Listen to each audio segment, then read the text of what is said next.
আমাৰ দীঘিলী পুখুৰীৰ পৰা নুনমাটিলৈকে যিখন উৰণীয়া সেতু আমি নিৰ্মাণ কৰি আছোঁ, আজি কেবিনেটে সেইখন মহাৰজা পৃথুৰ নামত অৰ্পণ কৰিবলৈ বা তেওঁৰ নামত নামাঙ্কন কৰিবলৈ আনুষ্ঠানিকভাৱে সিদ্ধান্ত গ্ৰহণ কৰে। আজিৰ কেবিনেটত এটা অত্যন্ত গুৰুত্বপূৰ্ণ সিদ্ধান্ত লোৱা হয় যে ৰাজ্যত 18 বছৰৰ ওপৰত কোনো নাগৰিককে নতুনকৈ আধাৰ কাৰ্ড দিয়া নহ'ব। Meaning that any citizen who are 18+ তেখেতসকলে অসমত এতিয়াৰ পৰা আধাৰ কাৰ্ড নাপাব।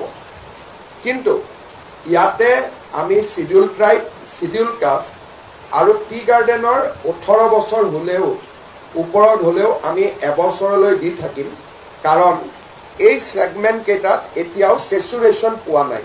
কিছু মানুহে আমাৰ লোকেল মানুহে এতিয়াও আধাৰ কাৰ্ড পাব বাকী আছে। গতিকে 18 বছৰৰ ওপৰত এতিয়াৰ পৰা আমাৰ অসমত কোনেও আধাৰ কাৰ্ড নাপাব, with the exception of ST, SC and tea garden. That is also for another 1 year. এবছৰৰ পিছত এই কমিউনিটিৰো আধাৰ কাৰ্ড নৰ্মেলি নাপাব। যদি কোনোবা আধাৰ কাষ্টৰ মানুহ আধাৰ কাৰ্ড পাব বাকী থাকি গ'ল, তেখেতসকলে উইদিন দিছ মান্থ, এই মাহৰ ভিতৰত আমি আবেদন কৰিবৰ কাৰণে আহ্বান জনাম যে ইয়াৰ পিছত এই উইণ্ডোটো খোলা নাথাকিব। সেইকাৰণে আমি ছেপ্টেম্বৰ মাহটো তেওঁলোকক আবেদন কৰিবৰ কাৰণে সময় দিম। আৰু এই যিখন নটিফিকেশ্যন, এই নটিফিকেশ্যনখন অক্টোবৰৰ প্ৰথম সপ্তাহৰ পৰা কাৰ্যত পৰিণত হ'ব।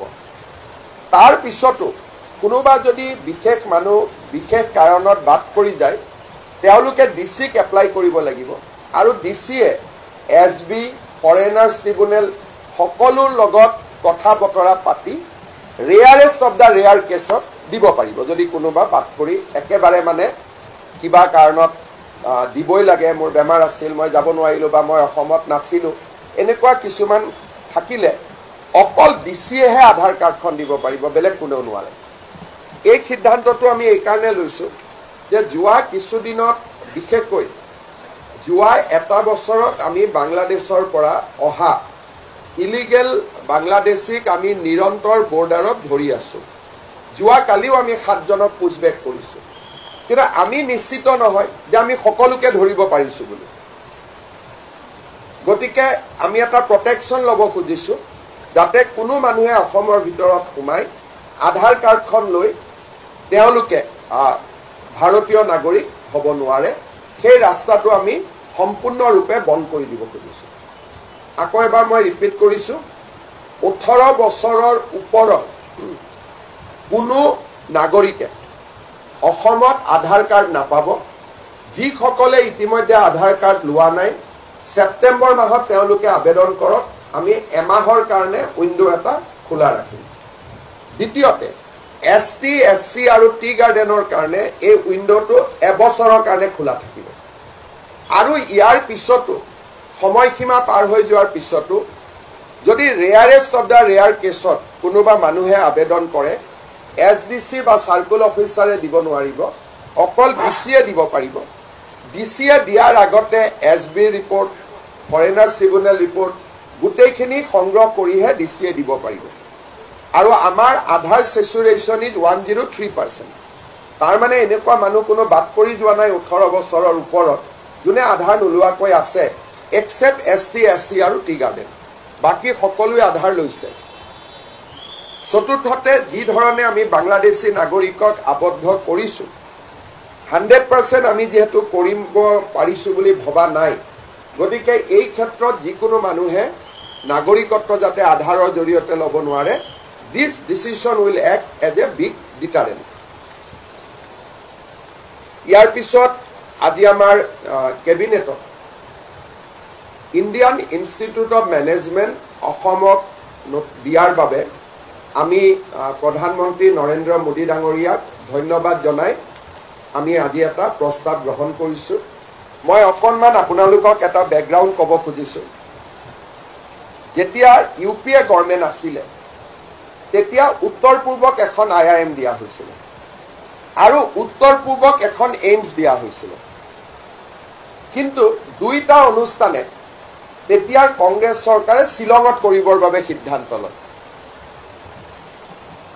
IIM খনো শ্বিলঙত দিয়ে আৰু এইমছৰ যিটো নিগ্ৰিমছ বুলি কয় নিগ্ৰিমছখনো শ্বিলঙত দিয়ে আৰু অসমে তেতিয়া এখন বিচাৰিছিল যে দুখনৰ এখন অন্তত অসমক দিয়ক তেতিয়া কেন্দ্ৰীয় চৰকাৰে য'ত নেকি আমাৰ অসমতো কংগ্ৰেছ চৰকাৰ আছিলে দিল্লীতো কংগ্ৰেছ চৰকাৰ আছিলে তেওঁলোকে নিগ্ৰিমছখনো আনিব নোৱাৰিলে IIM খনো আনিব নোৱাৰিলে আৰু আমি কৈছিলো যে আমাক দুইখন নালাগে মেঘালয়ক এখন দিয়ক আমাক এখন দিয়ক কিন্তু আমি এখনো আনিব নোৱাৰিলো বা অতিৰিক্ত কৰি ঠিক আছে অসমকো দিয়ক মেঘালয়কো দিয়ক তেনেকেও আমি আনিব নোৱাৰিলো এটা অসমৰ মানুহৰ মাজত দুখ এটা থাকি গৈছিল মোদী ডাঙৰীয়াই প্ৰথম 5 বছৰত আমাক এইমছখন দিলে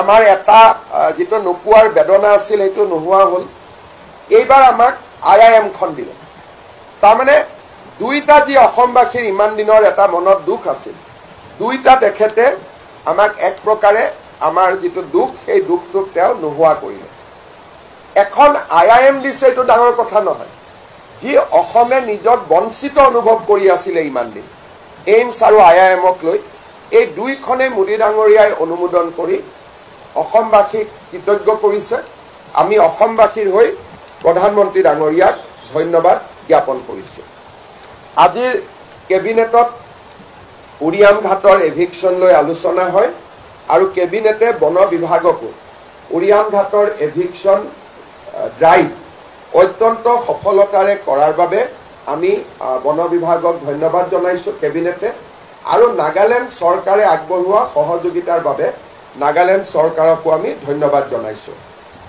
ইয়াতে বৃক্ষৰোপণৰ যি এতিয়া আমি কাম কৰিম মেসিভ প্লান্টেশন হ'ব 12000 বিঘা মাটি তাতো আমি নাগালেণ্ড চৰকাৰৰ সহযোগিতাৰে সৈতে আমি এই বৃক্ষৰোপণৰ কাম আমি সম্পূৰ্ণ কৰিম 12000 বিঘা মাটিত নতুনকৈ ফৰেষ্ট কাভাৰ গ্ৰো কৰিব সেইটো ইকোলজিক্যাল দিশৰ পৰা ই এটা অত্যন্ত সন্তুষ্টিৰ বিষয় আমি গোলাঘাট জিলা প্ৰশাসন অসম চৰকাৰৰ বন বিভাগ আৰু নাগালেণ্ড চৰকাৰে আগবঢ়োৱা সহযোগিতাৰ বাবে আমি নাগালেণ্ড চৰকাৰক আজি আমি ধন্যবাদ জনাইছো ৰাজ্যত আজি আমি নতুনকৈ 3,14,773 গৰাকী হিতাধিকাৰী প্ৰধানমন্ত্ৰীৰ আৱাস যোজনাৰ গৃহ প্ৰদান কৰিবলৈ আমি সিদ্ধান্ত গ্ৰহণ কৰিছো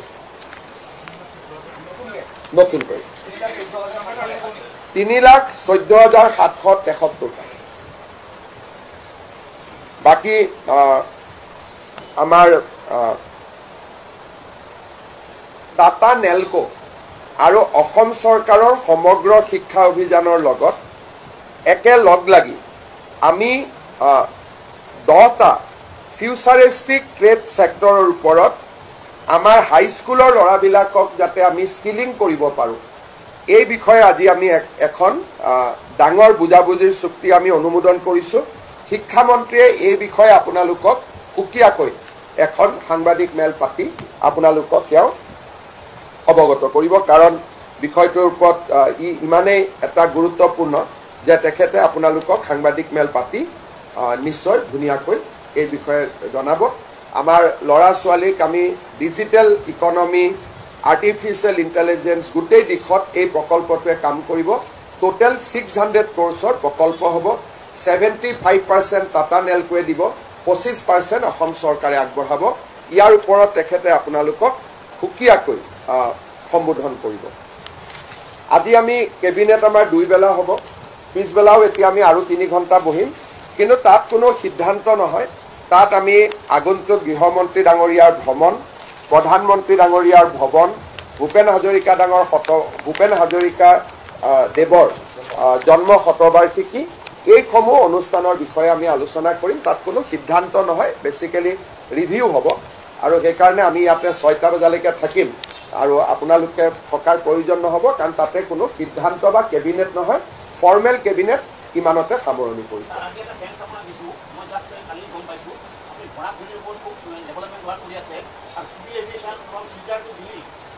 20 ছেপ্টেম্বৰৰ পৰা এই ফাণ্ডটো বন্ধ কৰি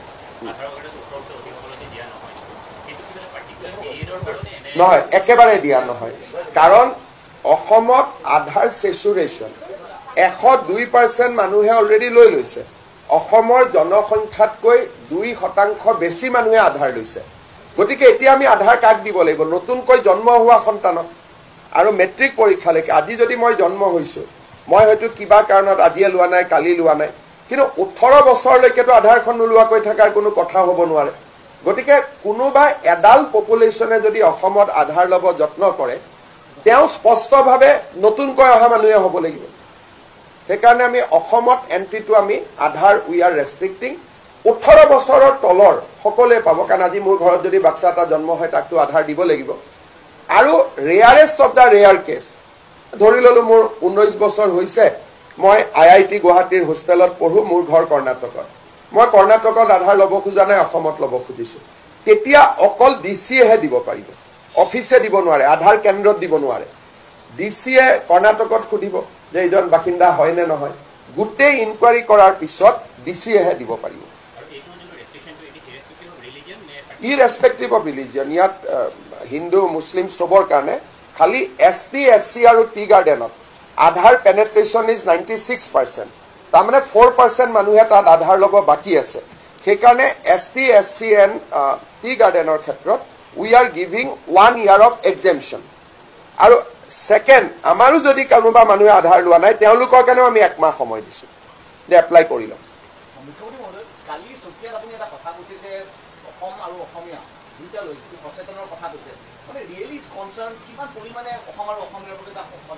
চব বৰ্তমান সময় আমাৰ কাৰণে বহুত এটা সংকটৰ সময়।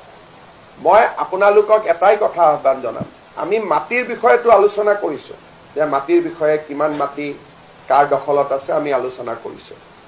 কেতিয়াবা আপোনালোকে এই বছৰ মেডিকেলৰ এডমিশ্যন লিষ্টখন চাব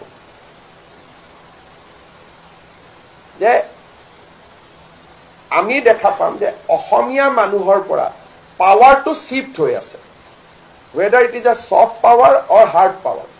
আজি যদি আপোনালোকে দেখে অসমত যদি এই IIM আহিব, 500 কোটি টকাৰ কাম হ'ব, এই কামত কণ্ট্ৰেক্টৰজনহে অসমীয়া হ'ব ধৰি ল'লো, বাকী গোটেই নিৰ্মাণ শ্ৰমিকৰ এজনো খিলঞ্জীয়া অসমীয়া নাথাকে। তাৰমানে ইকনমি ইজ চেঞ্জিং ফাষ্ট। যদি অসমত আজি ব্ৰহ্মপুত্ৰৰ ওপৰত এখন ব্ৰিজ হৈছে, the entire labour component is shifting. মেডিকেলত যদি ৰিজাল্ট চাই, জেনেৰেল কাষ্টৰ 30% অসমীয়া লোকৰ মাজত মেডিকেল চিট নাই। তাৰ মানে এইটো কাকো শত্ৰুত আমি কোৱা কথা নহয়, কোনোবাই ভাল কৰিছে আমি ভাল পাম, কিন্তু এইটো এটা অসমীয়া মানুহখিনিয়ে চিন্তা কৰাৰ সময় আহিছে যে অসমীয়াৰ হাতৰ পৰা, আৰু ফৰ ডেট মেটাৰ বৰাকতো ইভেন বেংগলী মানুহখিনিৰ পৰা, the power is shifting, whether it is a soft power or hard power. And এনেকুৱা যদি হৈ থাকে, এদিন অসমত অসমীয়া মানুহখিনি উইল বি কমপ্লিটলি লুজাৰ। সেইকাৰণে মই কাকো কাজিয়া কৰিব কোৱা নাই, মই পঢ়িব কৈছোঁ, মই শ্ৰমৰ প্ৰতি আগবাঢ়ি যাব কৈছোঁ। কালি মই চতিয়াত ভাষণ দিওঁতে কাকো কাজিয়া কৰিব কোৱা নাই যে ধাক্কা মাৰক, মই কৈছোঁ ভাল কৰি পঢ়ক, মানৱ সম্পদ এটা নিৰ্মাণ কৰক। মাটি বাৰী উচ্ছেদ ই এটা কম্পনেণ্ট, আৰু এটা কম্পনেণ্ট হৈছে যে যিটো ছফ্ট পাৱাৰ বুলি কয়, এখন ৰাজ্যৰ যিটো মেজৰিটি কমিউনিটি তেওঁলোকৰ হাতত ছফ্ট পাৱাৰটো থাকে। কৰ্ণাটকৰ soft power is with the Kannadian people, Kannada people. মহাৰাষ্ট্ৰত soft power is with the Marathi people. বেংগলত soft power is with the Bengali people. গুজৰাটত soft power is with the Gujarati people. But অসমত দ্য মষ্ট ক্ৰিটিকেল পাৰ্ট হৈছে যে soft পাৱাৰটো transfer হ'ব আৰম্ভ কৰিছে, যিটো যে আমি অসমীয়া, ডেট ছফ্ট পাৱাৰ ইজ যে অসমত মাজে মাজে সমুজ্জ্বল ভট্ট ডাঙৰীয়া এটা শব্দ কৈ থাকে, অসমীয়াত অসমীয়াৰ প্ৰভুত্ব থাকিব।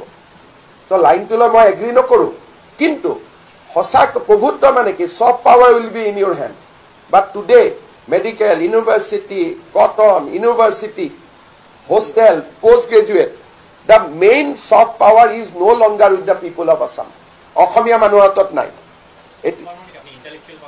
সব পাৱাৰ শিক্ষা সাংস্কৃতি ক্ৰীড়া সব পাৱাৰ মিন্স এভৰিথিং কম্পিউটাৰ সব পাৱাৰ মিন্স এভৰিথিং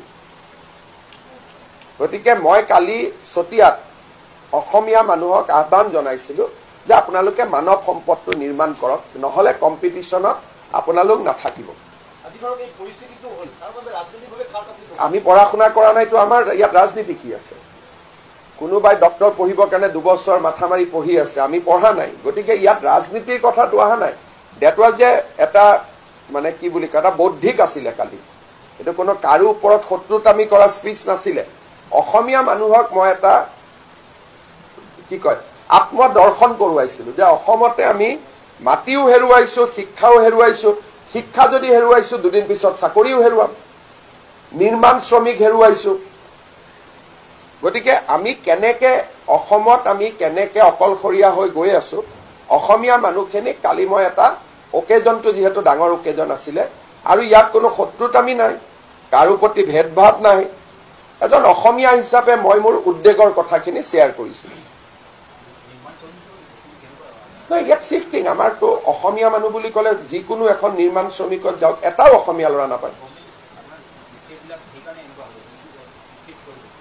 মোৰ একো ষ্টেপ নাই ইয়াত মাত্ৰ মই কি কৰিব পাৰো মই একো কৰিব নোৱাৰো মই মাত্ৰ জনাব পাৰো আপোনালোকে কথা যিখিনি ক'ব সাহস নকৰে মই কথাখিনি ৰাখিছো কিন্তু মইতো আৰু গৈ ফ্লাইঅভাৰত কাম নকৰো ইয়াত গভৰ্ণমেণ্টৰ কোনো ৰুল নাই ইয়াত গভৰ্ণমেণ্টে কি কৰিব পাৰে ইয়াত এটা আৰে স্কিল লেবাৰৰ ইনষ্টিটিউট খুলিলেওতো তাতো পঢ়িবৰ কাৰণে অসমীয়া ল'ৰা যাব লাগিব যে ইভেন যি স্কিল ইনষ্টিটিউট আমি কৰিছো তাতোতো আমাৰ ল'ৰা পঢ়িব যোৱা নাই আপোনালোকে ITI বিলাকত যাব অসমীয়া ল'ৰাটো তাত নাই গতিকে মই মেডিকেল কলেজো খুলিছো মেডিকেল কলেজত আমাৰ ল'ৰা নাই গতিকে মই অসমীয়া মানুহখিনিক এটা দৃষ্টি আকৰ্ষণ কৰিছো যে প্ৰতিযোগিতাৰ পৃথিৱীখনৰ পৰা আমি আঁতৰি গৈ আছো